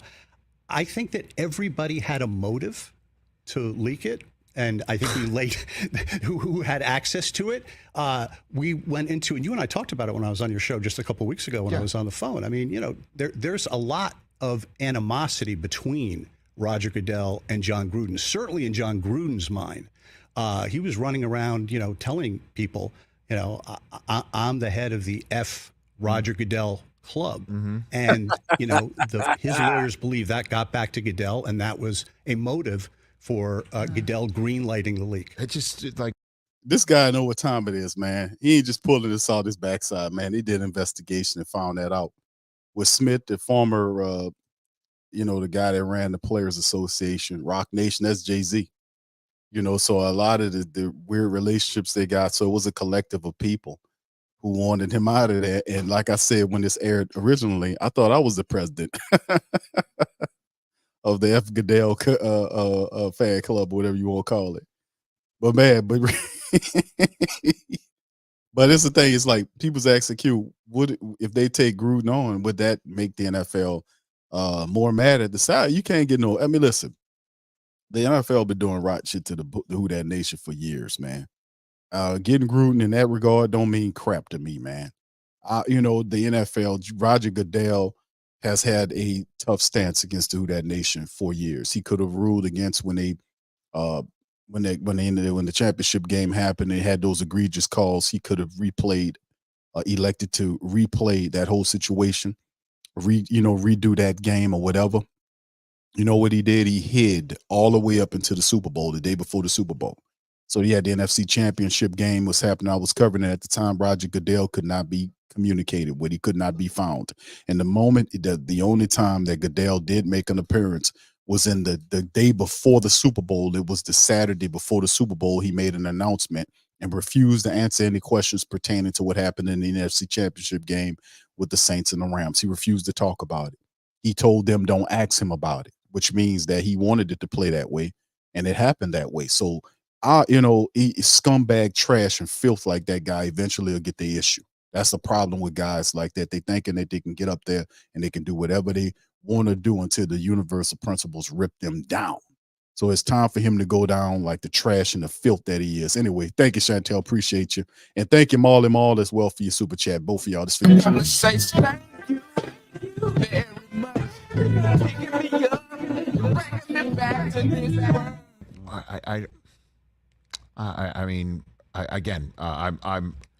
I just hear something like that, and I'm just like, the commissioner's got so many other fish to fry. Like he's hearing John Gruden's bad mouth, and that might just, he would laugh that off, not like say, let's do something that could potentially blow up in our faces here, And he like, that's the thing I don't understand. If the NFL leaked it, then this is something that the NFL doesn't want discussed, that an executive and a coach is actually saying these sorts of things. I mean, that's what the NFL has said in court. You're hitting right on a really important point. Right. Is the NFL has said in court, we had no incentive to do this. This was going to be disruptive to a season that was going along great. And, and actually what happened was, once those emails were leaked, and it was this, huge controversy all over again. It reminded everybody of Dan Snyder all over again. And just a week later, Congress opened up that investigation, that wide-ranging investigation that subpoenaed Dan Snyder. Remember when he was on his super yacht running around the Mediterranean and avoiding that subpoena? Roger Goodell had to subpoena. It wasn't just an investigation of Dan Snyder and the Washington Commanders. It was an investigation of the NFL. So the consequences of those leaks were very, very dire. They led, I believe, to Snyder eventually having to sell the team. Well, which was the mindset at that time. So this is far-reaching, but it was designed to add extra, because they wanted Snyder. Snyder was garbage too, but it's a collection of trash. I mean, how can I put it? I can't put any lighter than that. It's a collection of trash. They wanted him gone. They eventually got him gone, and Gruden was another dude they wanted gone. They got him gone. So it was a win-win-win in terms of what they were doing, how they grafted this whole situation. This guy did the investigation. He knows, Gruden knows what happened. His people know what happened better than the guy that you see on the screen that's talking about it. Now, let's move on. Continue. Let's cover this. This is the latest in the John Gruden matter. Here we go. In his lawsuit against the NFL, he alleges the NFL improperly leaked racist and sexist emails. Our Brian Horwath was in the courtroom with the latest. John Gruden is no longer coaching the Raiders right here at Allegiant Stadium, but on Wednesday, he was seeking another win here in Las Vegas. The brash former football coach and ESPN personality filed a lawsuit against the NFL over 2 years ago after he resigned under pressure from his job with the Raiders following reporting about offensive emails he sent a league employee between 2011 and 2018. Wednesday, Gruden was in court as a panel of 3 Nevada Supreme Court justices heard arguments after an appeal by the league. A district court judge in 2022 ruled that Gruden's lawsuit for negligence and contract interference could proceed independently. Gruden's lawyers, including Adam Hosmer-Henner, have questioned whether Gruden was ever given a fair shake. How it's supposed to work, Your Honor, is a situation where there is some notice and hearing, some amount of due process, and in the course of those internal proceedings, the commissioner issues an opinion or a fine saying that this particular conduct is conduct detrimental to the league. But Las Vegas lawyer Brent Ellison, who specializes in business law, says the NFL is facing a major issue in the form of an apparent lack of due process. Basically they're trying to have John Gruden be bound by the terms of the NFL Constitution. The Constitution, as his attorney pointed out, that John Gruden did not negotiate, allegedly did not see or review prior to signing off on his coaching agreement with the Raiders. Attorneys on both sides declined to talk to the media following a 40-minute hearing before the high court. Gruden also declined to speak. The two parties will now wait to see what the Nevada Supreme Court decides. Ellison thinks a decision could come in the next week or so. Reporting from Allegiant Stadium, I'm Brian Horwath. Former Raiders. All right, so there you go, family. There you go on there. A decision is to come in the next week or so. Maybe 2 weeks, we'll get a decision on what happens with the John Gruden case. So this could be over pretty soon, a week or two, according to the broadcast that recently happened. So, I hear you, John. John's like, well, no part of this nonsense, man. I know, brother. Yeah, it's always the Saints seem to always want to do something they could do extremely simple. They want to do something hard and stupid. That's just what it is for some of these guys. It doesn't. None of this makes sense for you to even entertain any of this. But this is what kind of management you have. And that's why I keep saying this over and over again. And people are starting to get it about what's going on with the Saints. This all of this is poor thought process. All of this is stupid. That's why I was saying that if they think that this is logical to do this, then they need to be replaced. But like I said, the team is ran like a family, an old family, as opposed to a business, and that's the problem. Somebody need to do something about making Loomis for real. Somebody need up in the organization, whether there's only two people over him in position in the organization is Dennis Lucia, who's the president of football operations, and it's Gail Benson. Those two need to really evaluate Mickey Loomis, and they need to strip him of his general manager title. Now, a lot of rumors were circulating around about that happening, about them doing or getting another general manager, and Loomis slammed that in the press conference by saying, "That's made up. That's made up. That's made up garbage. Somebody wrote that. That's not true. Somebody made that stuff up." Are we speaking truth to power is what's going on here. We want you replaced as the general manager. Your judgment is extremely poor. Your judgment and your stupidity on Dennis Allen is poor. This whole wretched thought process of what's going on with John Gruden, where you can easily find a credible coach with credible coaches that are out there. All of this is poor and stupid. But this is what it's going to take to get rid of these people. This is what it's going to take. And with the family members being on code with each other and not supporting these people's activities, not buying into any of this garbage and not giving them any of the money. We have to get on code collectively. I know a lot of other people, they're not going to do, a lot of people are not going to do it. They're going to keep doing what they're doing. They don't count. We're not talking about those people that's going to do that. They don't freaking count. We talking about right now, we need the vast majority of who-dats to get on code and not do nothing. That's not hard to do. Not doing nothing, okay? Not doing nothing. Not doing nothing to support the team and all this foolishness they're involved in. IJ Bella says bringing in Gruden and his circus is lazy. And don't forget to put crazy along with that. Thank you, J Bella. Appreciate it.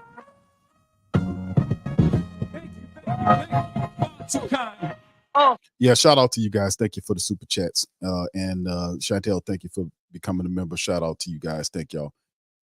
Yeah, and it's a part of the game, man. But I just wanted to share that with you guys because a lot of people kept asking me about what's the latest on the John Gruden stuff. And I just wanted to share the game with you on that. All right, so anyway, let's cover this. Some interview requests. This is more like a tracker, if you will, about what's been happening with the Saints thus far. We know that Carmichael was ultimately fired.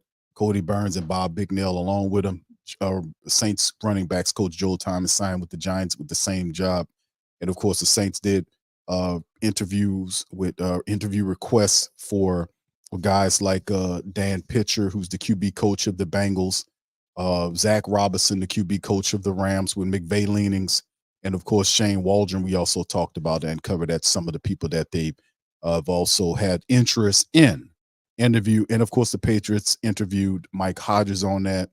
And we have not determined, they haven't determined much on that right now. It's just, we'll hear some more about this later on in the coming days and weeks as they go over some of these openings and see if they can find replacements. And we'll see what they're going to do in terms of replacing some of these people. So yeah, this is very interesting, man, to be honest with you.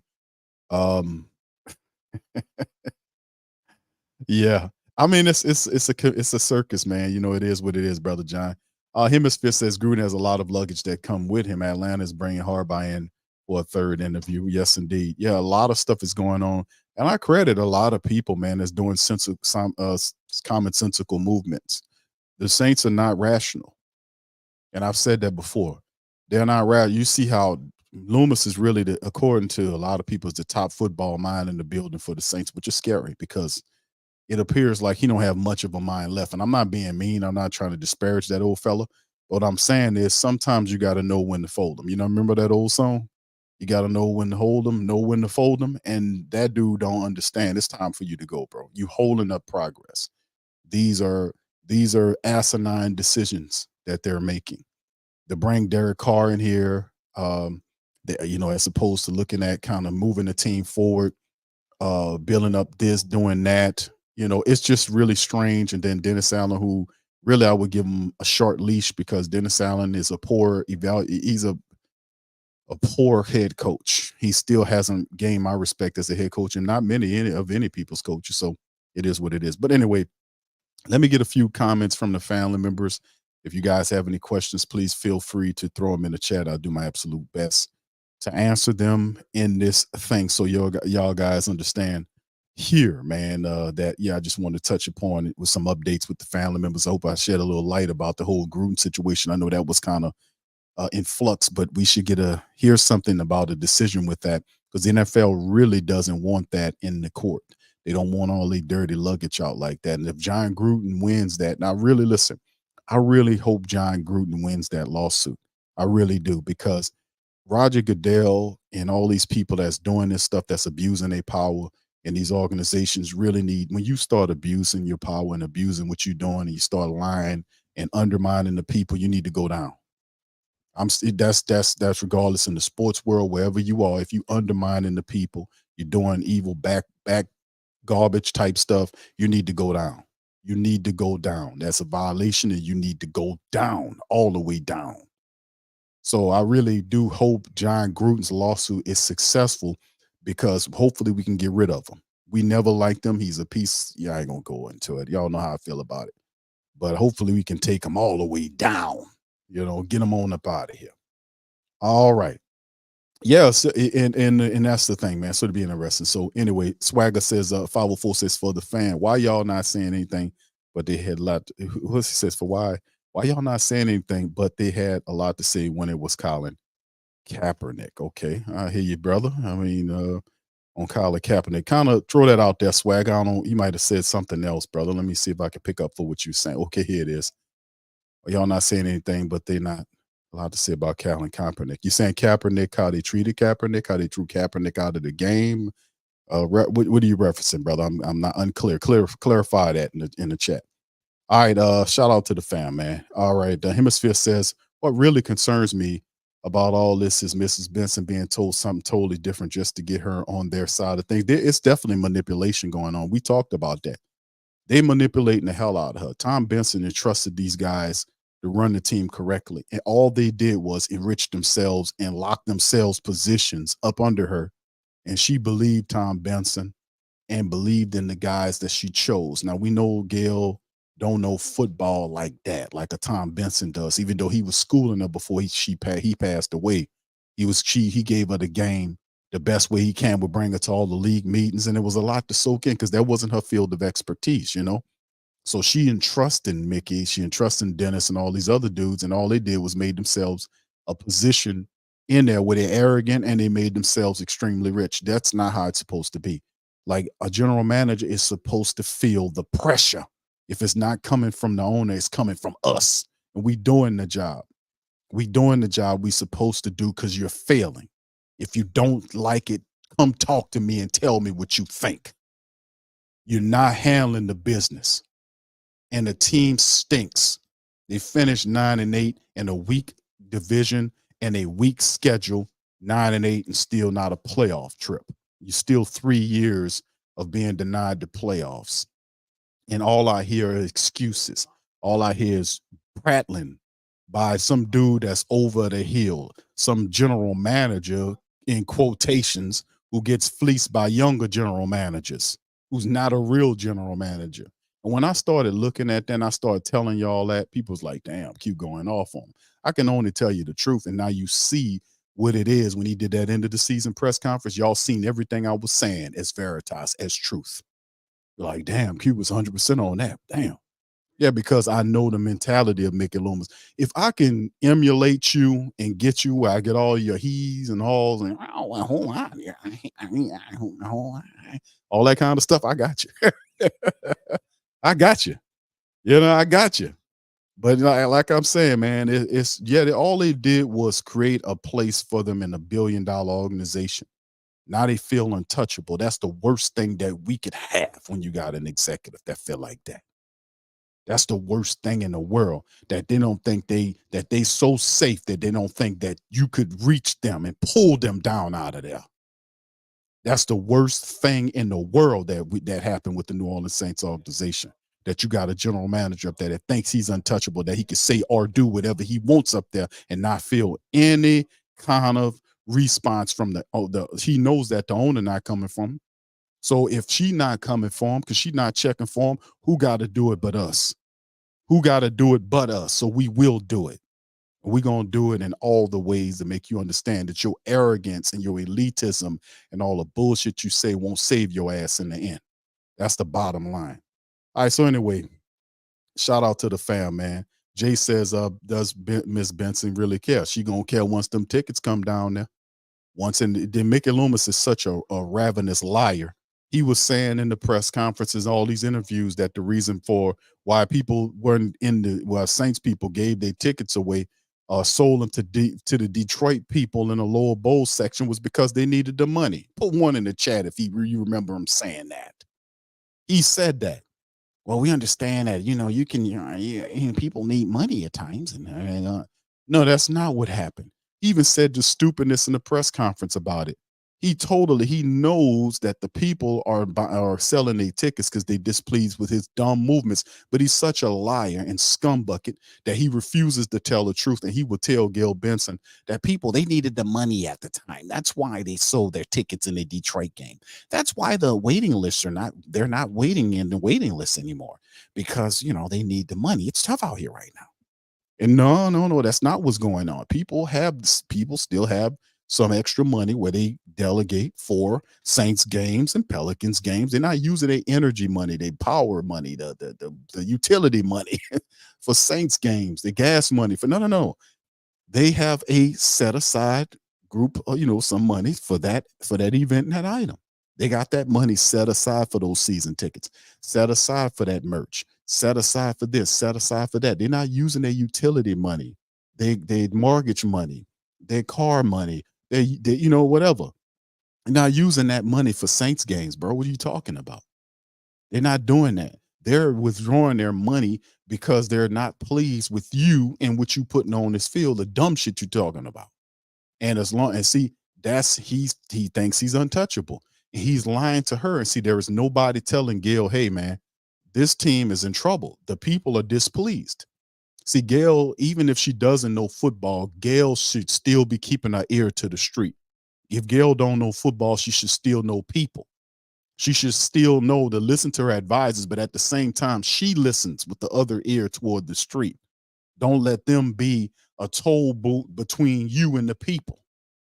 Let her be the one. Let her listen to the people on the street, because you can listen. It's as simple as turning the TV on and putting me or somebody else that's talking like me on here. What is this guy talking about? Is this true? And then do some research behind it. It's not hard to verify what I'm saying. I'm telling you the truth. I'm emptying out, telling you, and I'm not charging you the kind of money some advisor would tell you. You know what? Maybe you need to try to change this general manager around. His decisions over the last several years are very spotty at best.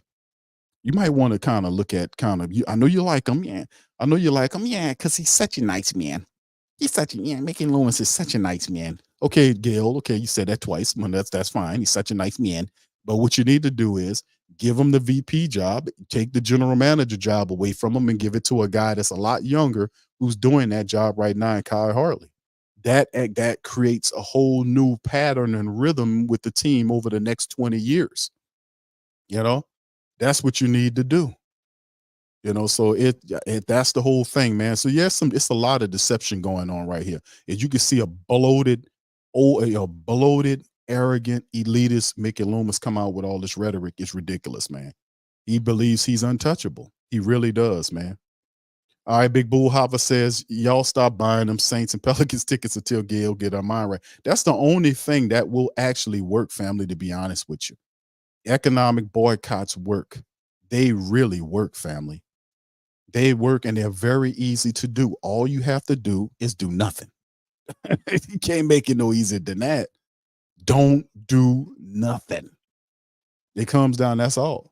If you don't approve of what they're doing, you don't approve of the John Gruden stuff, you don't approve of Mickey Loomis looking like he loaded on something during the press conference. If you don't approve of Dennis Allen backstabbing his team, if you don't approve of any of that, don't do nothing. You can watch the games, just don't go there. Don't buy any merch. Go somewhere else and buy Saints merch. Go to my merch store. Go to others' merch stores. Support them. The people that's keeping it real, that's telling the truth. Go support them. But don't give your money to them because you're putting good money after bad. Sometimes we have to do that. Let's get them straight. We did that early on. That's how we changed them from 20 years of losing, from making them to changing them to get their mind right. People started not only taking their money back, because it started with putting bags on their heads, and the family members created the ain'ts terms and put bags on their head. That wasn't something some rival team gave us. The people created that. They did that as a way to insult the leadership, to make them understand that they were visually displeased with what was going on.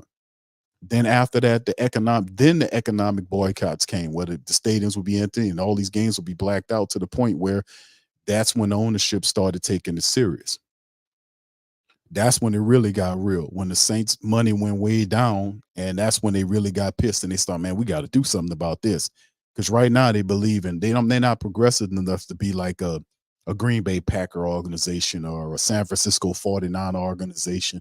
I mean, an organization that's competitive year after year after year. They're drafting, signing people, and competing. They're in a conversation every year for an opportunity to play for a championship. Where are the Saints at?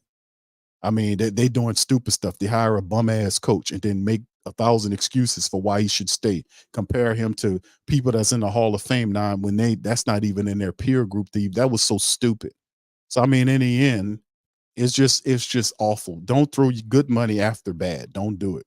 Chantel says, Q, do you think, he said, what you think about Tampa being in the playoffs? I think Tampa Bay did a good job. They took advantage of what the Saints didn't do. They got Baker Mayfield 1 year for $4 million, and Baker Mayfield took the Tampa Bay Buccaneers and he turned them into something good. His stats are better than Derek Carr's stats. He got the team farther than Derek Carr. The Saints were, in my opinion, a more talented team than Tampa Bay, but Tampa Bay was a better team than the Saints team. They had better leadership than the Saints had, and they were able to get to the next level. They won a playoff game, and now they're in the second round, and the Saints are watching them to play. So, I think they did a really wonderful job, Chantel, to do that, man. It's what it is. Thank you for the question. All right, Young City says, why can't we get LSU QB this year? Because they will have to move up to get them. The Saints pick them right at the middle of the draft, I think at 14. Jaden Daniels is going to be long gone by that time, so the Saints will have to move up in the draft to go and get Jaden Daniels. And the Saints are not going to be motivated to go and get Jaden Daniels because Derek Carr is here. See, this is Mickey Loomis and Dennis Allen. They won't draft a first-round draft pick quarterback because that puts pressure on Derek Carr, and the Saints don't want to put any more pressure on Derek Carr than what they have. They already protecting him. They coddle him already. They don't admit to all the mistakes that he do, but when he do something great, how about Derek Carr? But when he throwing the pick six out there, we lose as a team. Enough of this craziness, this foolishness, this back-assness. So yeah, I don't see them getting Jaden Daniels, but I could see a rival getting Jaden Daniels in the NFC South. I could see that happening. A professor says Mickey Loomis is the explanation of gift of desperation. Indeed, bro. Thank you for that. Brother Charles says, didn't the players have a meeting with Mickey? Do they support DA? Well, regardless if they had a meeting with Mickey Loomis fully endorses Dennis Allen. Remember all of the stuff that was happening during the team. Like I said, when there is a divide with players, because it happens every year, there's an issue with wide receivers or players within the Saints team. And they can't be agreed upon between that player and the coach. The next person up is the general manager. The assistant general manager, which is Kai, but really the general manager right there. So if you look at a guy like Mickey Loomis, who's a good general manager, will calm the room. He'll make sure he gets the coach he's the boss of the coach and, the player together, and they'll make peace. That's what a good general manager done. Like, for instance, a good general manager would have made sure the Jameis Winston thing never happened, that Jameis had a place to vent to and go to, and he would have hammered or calmed out the situation between Dennis Allen and Jameis Winston a couple of years ago when he came out to the press and accused him of lying to him. You know, so that would have never made it there. The frustrations in the offense with players like Chris Olave and Michael Thomas would have never gotten as far as it had if they had a place to vent to, if they had somewhere in the building that they can go to when they're not seeing eye to eye with Dennis Allen. They go to the general manager and his door is open. He calls him in and he hashes it out and makes it all go away. That's what a good general manager does. His door is closed. He's not talking to these players. Even Cat Terrell said that in the end of the season presser. Put one in the chat if y'all remember Cat Terrell saying your interaction, her words were, your interaction with players during the season is very limited. What did you say to them at the end? Well, I was, she asked him what did he say to him, or what kind of speech he had at the end of the season. He said, what I said was for the players only.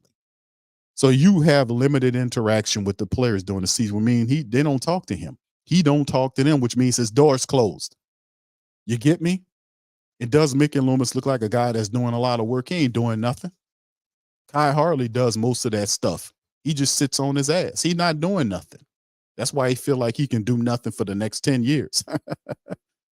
So, I mean, it's clear. It's not hard to tell, bro, what's really going on. Hemisphere says, Q, according to Mickey, they got people already in place to take Kai, and there's a spot should they go to. See, this and that shouldn't even be the case. I cut the interview off after that because that should not be the case. You are raising talented people. They shouldn't have to go to other places to express their abilities. There should be room for them in this organization. Mickey Loomis doesn't need 2 jobs. He doesn't need them. And he's not doing a manager's job well anyway. He's not doing anything. He don't evaluate during the season. He said that because his emotions isn't too much into it. He said that. What kind of stupid idiot says something like that? They can't do their job because they're too emotional for the whole year. So, I mean, I cut the interview off after that because Lucia should have got there and said, you know what, Dennis, listen, Mickey, this is what we're going to do. You're going to remain as the VP, but we're going to bring somebody in to be the general manager, okay?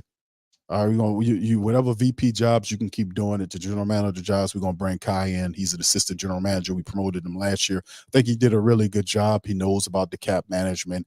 We need a more hands-on general manager, somebody that can be more interactive with the coach and the players, not somebody that's going to sit his ass in the room eating clam chowder and orange juice or whatever he's doing up in there.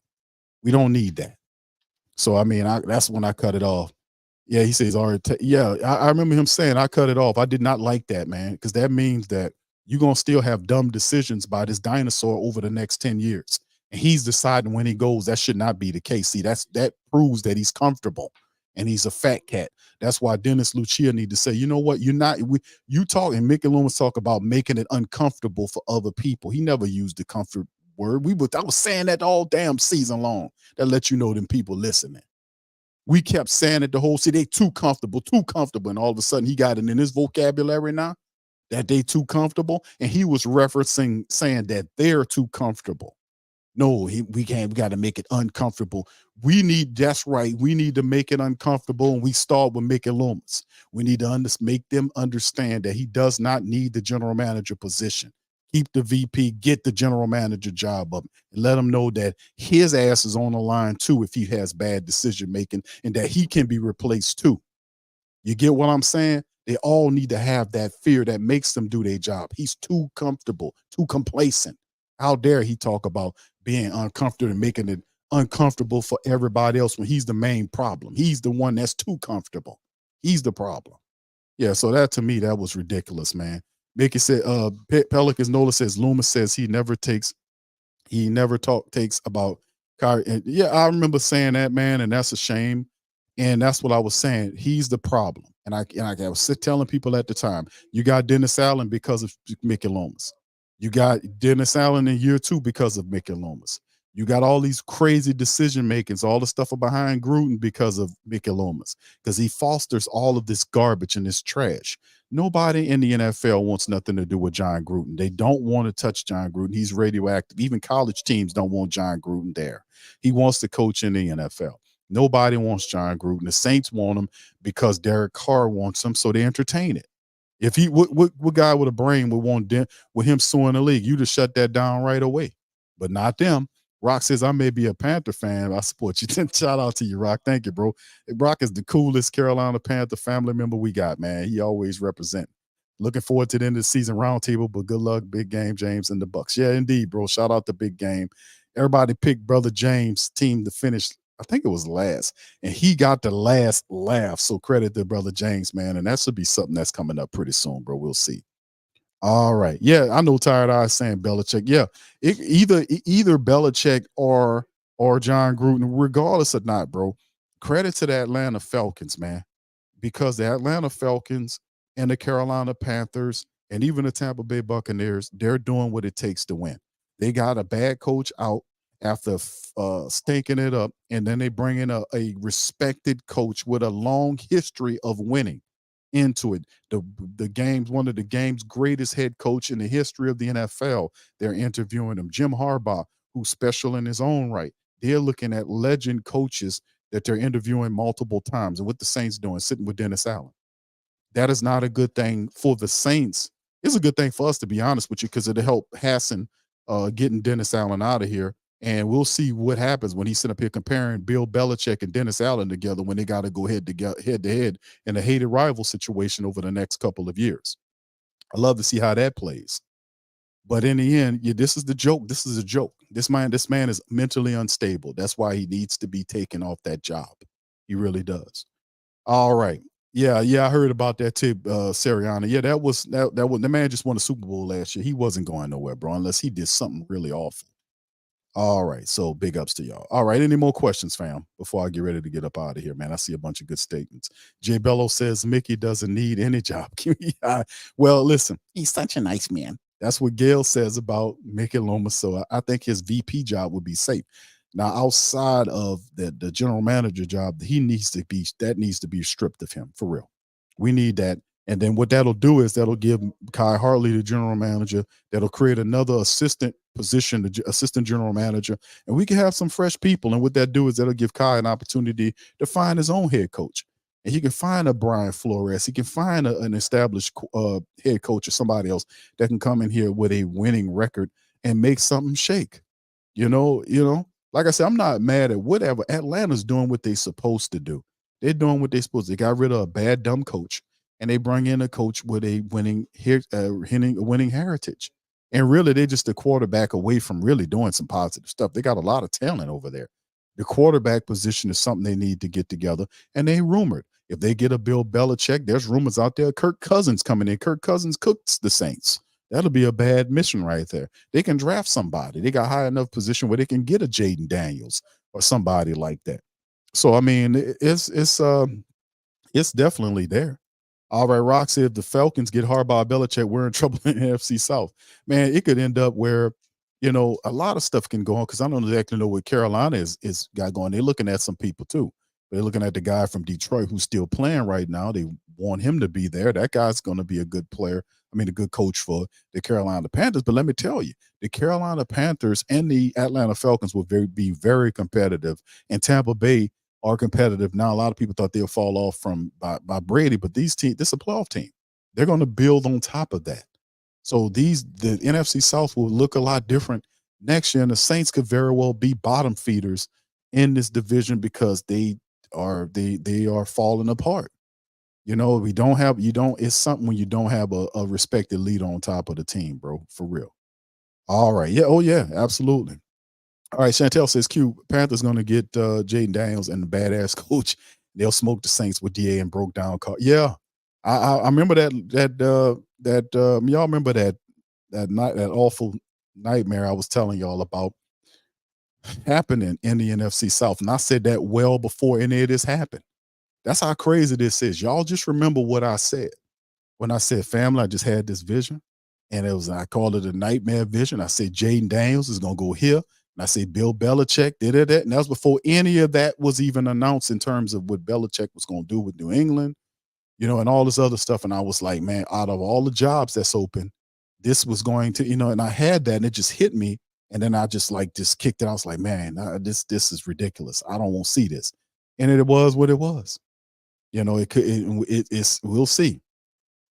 Yeah, he says Atlanta, Jaden Daniels is Atlanta, Jaden Daniels away from being a playoff team. They can get, depending on where he falls at, because we know they're looking at Williams out of USC. He'll be the top quarterback.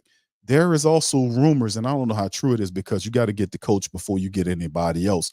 But the Bears are rumored to be putting Justin Fields on the trade block, which is not really a big surprise there because he was on the trade block last year before they pulled him down and went with him an additional year. So they got a new regime coming in there, a new offensive coordinator coming there. Cliff Kingsbury is supposed to be a guy that's interested in. He's the current USC offensive coordinator or offensive coach, I forget, at USC, which is where Williams is. So if you get him, if they hire him for the Bears, that's basically telling you what they're going to do. With that, the Bears will be a fool. Now, I do like Justin Fields. I like him a lot. But Williams is a better prospect, in my opinion, than he is. And with new people coming in there, they're going to want their own quarterback. So where does that put Fields at? That means that ultimately Fields more than likely will get traded to a team who needs a quarterback. Imagine if that's the Atlanta Falcons, that they say we'll take Fields and then end up with Belichick or Harbaugh. Could you imagine what that'll do to you? Mm-hmm. Wouldn't that be nice and good for the Who Dat Nation? Maybe not for the Saints, but for the Who Dat Nation, that would be really good because that would expedite the process of getting Dennis Allen out of here. See, the NFC South will be a lot more competitive next year than what we've seen this past year. And despite them saying that the Saints will have another soft schedule this upcoming year, I don't really see you having a softer schedule than what you had last year. Very agreeable schedule this past season. And the Saints couldn't do nothing with it in terms of turning it into a playoff because 9-8 is a loss. That's not a win for a team that's supposed to be in the playoffs with a 2 to 3 year window. You're supposed to be in the playoffs competing for championships, and 9-8 ain't cutting it. So anyway, Big Bull says, y'all welcome getting Arthur Smith out of here. All right, Archangelo, Ange, I don't know how to say that, bro, but Ark says we was happy y'all beat us badly to get off the go. Hey, I was happy we beat y'all too, bro, to be honest with you, because we couldn't have y'all to sweep us. So we did what we were supposed to do. And whether and Arthur Smith was going to get fired one way or the other, brother. You know that. Arthur Smith, even if he had swept the Saints this year and lost, I think more than likely they would have ended up firing Arthur Smith anyway. And even if the Saints had got swept by Atlanta, the Saints would have kept Dennis Allen. Like I've said, if they've lost 3 games in a row by the end of the season, they would have Mickey Loomis is so entitled and so arrogant, he would have sat up there and made excuses to keep Dennis Allen. It's just what it is. All right, Cameron, what's up, fam? Says we're going to win a Super Bowl in our house next season. I hope you're right, bro. I hope you're right, man. I would love to see a Super Bowl. T Dirt, what's up, T Dirt? How you doing, sir? Shout out to you, bro. How you doing, brother Wallace? How you doing, sir? He says, what's going on with you, Q? I'm just talking a little football, my brother. Shout out to you, man. How y'all doing out there in Atlanta land, brother Wallace? All right. Atlanta's feeling pretty good about themselves. They should, man. You get rid of a garbage coach sitting on top of the team, suffocating them. Carolina got rid of their coach early on, and they're serious about winning. You need a leader at that position. They're serious about it. They got all the talent in the world. A bad leader, that's what it make it look like. Boy, I promise, and I tell y'all, man, if you look what Houston did. Houston, even though they got beat, Houston was a rookie quarterback, 2 early first-round draft picks that they put together, made a move. A guy never coached at that level before is now a coach of the team. He takes that young team with C.J. Stroud and all those other guys, and he turns them into a playoff team, a 10-plus win team in his first year. He got them all believing because he's a leader. He's an attention to detail guy. People respect DeMeco Ryans. They respect him. That's what a leader do for your team. They can make you overachieve, and that's what the Houston Texans did. They overachieved this year, and they did a really good job. And that's what happens when you have a leader at the most crucial position of your football team. The guy is a leader. He's a winner, and he made them believe in him. And when they believe in him, they went to the stars. He got them into the playoffs, into the second round. Now they got it handed to them today by Baltimore, but that's not the point. The point is they got the experience in their first year of going there. Could you imagine what they're looking like next year? You see? That's what a leader do for your team at that position, not a backstabby little twerk or a jerk who's doing all this weird stuff, backstabbing the team and just a weasel. That's not going to happen. You're not going to win a championship with a weasel as your head coach. He doesn't, he exemplifies all the wrong things. You can't backstab your people. You can't lie to them. You can't be unaccountable with people. You can't protect the quarterback and then throw everybody else under the bus and expect to go to the Super Bowl with cracks and fractures in your teams. Only the best team makes it that far. The best team, not collection of players, whatever. The best team, they all bought in. They make it the farthest. The best team gets that far. Not some, and that's why I was saying with Dennis Allen's nature and what he is and how the team is fractured.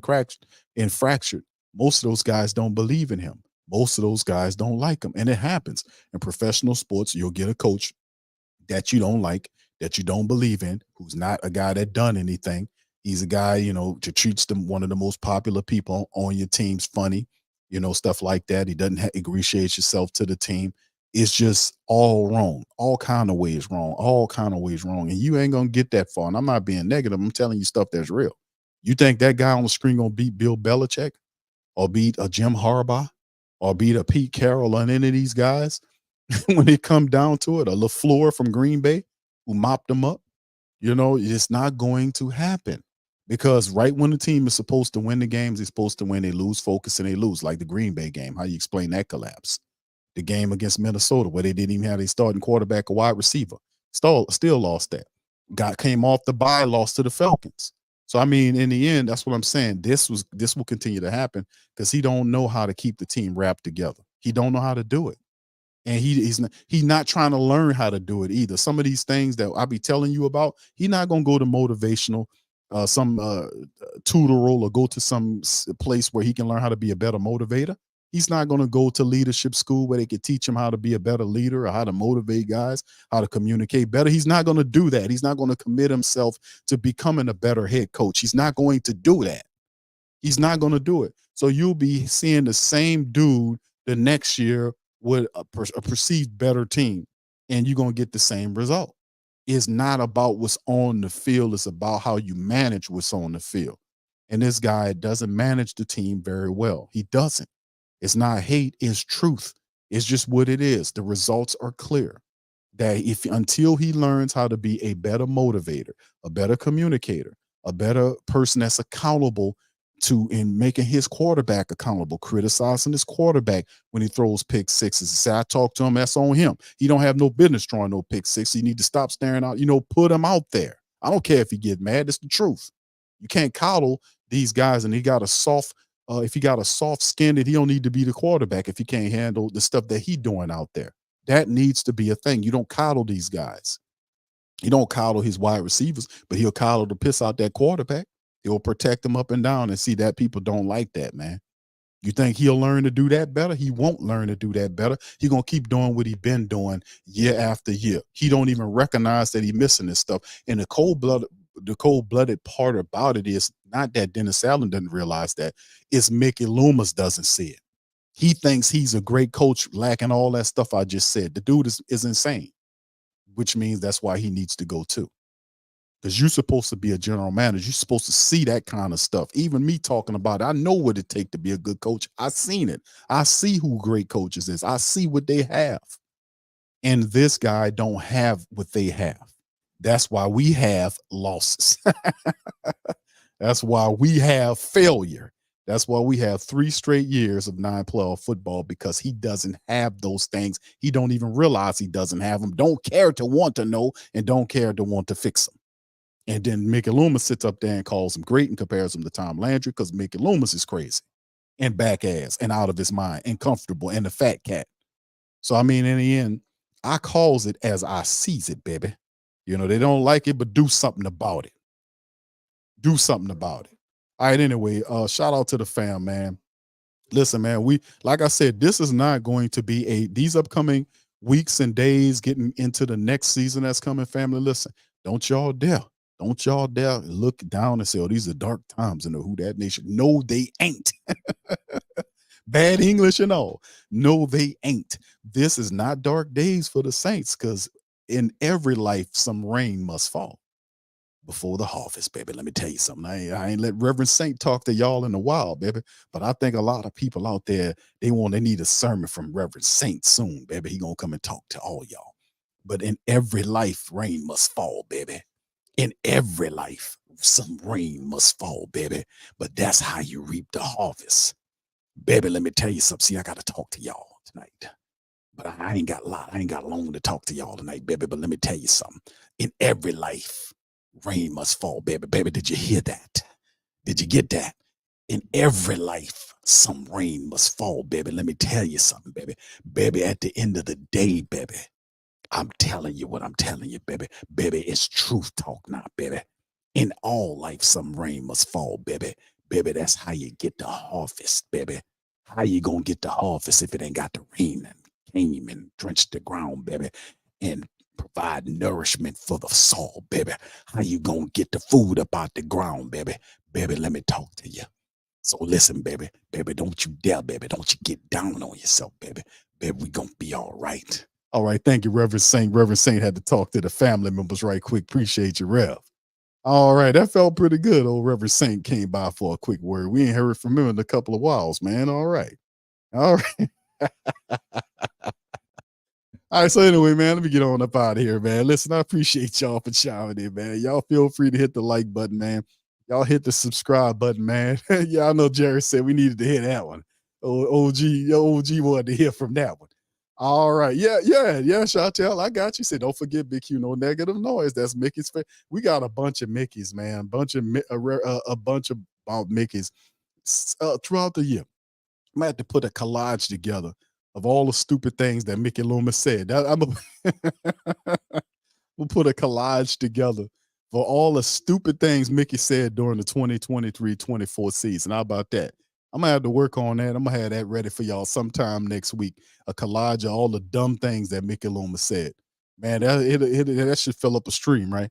All right. So anyway, with that being said, man, I'm gonna get on up out of here. Listen, I appreciate all y'all for listening to me tonight, man.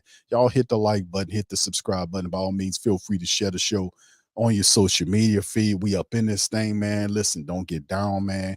Keep your heads up, bro. We gonna get great. It's gonna get greater later, man. We got to go through a little something. Let's stay on code. Who that family? Who that nation? Let's stay on code. Let's not support the Saints. We can watch the games. We can tailgate, do that, but let's not give them our money. Let's not put good money after bad product on the field. They're being disrespectful. Mickey Loomis is saying disrespectful stuff. Let's show them that we hear you and that none of that what you doing and saying will be tolerated. Let's get on code right here. Let's make a pact together to not support them. Let's make a pact to not give these people our money while we voice our frustrations and tell them why we're not giving them our money. This is how we turn it around. This is how we can impact our organizations. This is how we use economic boycotts as a collective, because they don't think you can get on code as a collective. They think they can cause all this gender stuff and all of this man versus woman and woman versus woman and all this craziness, and then throw people together and all this other craziness is going on. They think they can keep you divided and that we can't come together. Let's teach them something, family. Let's have this little example here. Let's keep this little example right here. Let's show them that regardless of what you say or do, we're going to get on code with each other. And it don't matter what walk of life we come from or what race we are, or what this is, that is. We don't care about that. All of my Who Dat diehards out there in the entire world, the Great Saint Think Tank, let's ride together and show the NFL world how it's done. Let's show them how we change up leadership and get it right. Let's show them our power. Let us be the example by which everybody else walk by. Let us stick together and not support these people. I'm calling upon an economic boycott on the New Orleans Saints organizations, not buying their merch, not going to the games, and then literally, telling them, calling up there to the organization and telling them why you're not buying your season tickets, why you're not buying merch. Tell them, email them, and let them know your frustrations, how this team is, how Mickey Loomis is behaving, how he needs to be replaced as the general manager. how you feel about it and why you're not supporting them. Let's all work together. Share this video, clip this, do whatever you got to do. Let's get this word out, man. That's what we need to do. All right. So anyway, with that being said, man, I'm gonna get on up out of here, man. I appreciate y'all so kindly, man. I'm gonna holler at y'all on the next one. Much love, and who that to you? Yeah. Boogie like Benson, I'm a who that. I'm a who that. Long as I'm living, I'm a who that. Lose or winning, I'm a who that. Sports Coma, yeah, this is where we do that. Where we do that, where we do that, where we do that, where we do that, where we do that.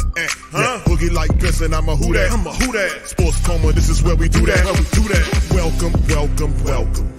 Somebody please better help. Running this thing like Elf. I thank God every day I'm not a felt. Go to YouTube Live with Big Q and the guys. If you ain't ride or die, the bandwagon get flipped. Been marching in, that was way for the ring. I was yelling out your chain for the championship. Bucking on town, duck down. Falcons pluck, get shut down. Panthers ain't much touchdown. The vision really belong to us now. So much hate on the Saints, you could probably tell. Ever since Bounty Gate hit the NFL, when things seem fishy, then you probably smell the crooked referees on Roger Goodell. Yeah, fucking like this, and I'm a who that. Every day I'm living, I'm a who that. Lose or winning, I'm a who that. It's the Sports Coma, this is where we do that. Where we do that, where we do that, where we do that, where we do that, where we do that. Boogie like this, and I'm a who that. It's the Sports Coma, this is where we do that. You're listening to the Sports Coma with Big Q and the guys on the PRO Media Network.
TheWhoThatDaily.com. That's right, TheWhoThatDaily.com. Your one-stop shop for everything New Orleans Saints, New Orleans Pelicans, LSU Tigers, even the top flight boxing news. So if you're a Who That and you're looking for a place to stay up on your team, TheWhoThatDaily.com is your site. TheWhoThatDaily.com for the sport Who That in all of us. That's right, the Pro Shop is the platform store where you can go and buy all the latest merch to support the platform. Available at the Pro Shops, we have dozens of hundreds of products available for you and your family. Unisex tees for men and women, hoodies and sweatshirts, tank tops, kids and baby items, long sleeve tees, mugs, pillows, wall art, bath bedding, face masks, phone cases, stickers, bags, fanny packs, socks, hats, and many other items. Please feel free to check out the Pro Shops. The link is in the description section below. And remember, it helps